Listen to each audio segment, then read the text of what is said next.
from Market Life, and welcome to the free video for June 18th, 2020. So we have a long setup in the stock indexes.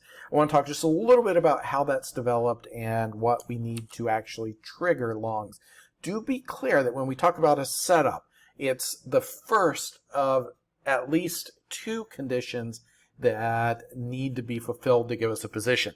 The second is that we need a trigger. In this case, the trigger we will look for is an upside break. Now, just a little history of how this is developed. Last week, we saw some of the strongest selling we've seen in a few months in the stock indexes, and this was a potential setup for a short. Had we gone sideways or traded lower and gone sideways, if we were looking at prices here somewhere under 3,000, maybe even around 3,000, we could have short setups. That's not what's happened. Instead, we've had enough of a snapback to show that the buyers still have a lot of interest in the market. The Fed support is still strong, and essentially the trend is intact. You have to respect that. So that's your setup. The trigger is a break above either this bar, this little inside bar. That can be your first entry, and this may happen overnight.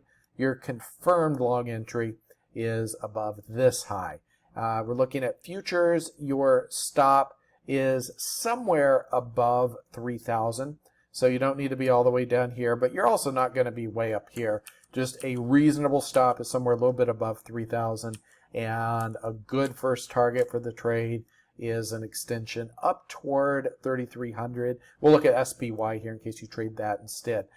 Do be aware all-time highs are just overhead, and that's a pretty good target too. For SPY, your stop location is just above 300, somewhere in this area, and you probably will get a little extension if the trade works at least above 330. So that's what we're looking at here. You can do this in pretty much any index, but we're just using the S&P 500. Another way to trade it is to realize that you have that overall market direction and then take long setups in individual stocks that you like when those setups trigger. That's all we have for you here today. If the video is helpful, give us a like on the video, subscribe to the channel, and go check out more of my work at marketlife.com. Thank you very much.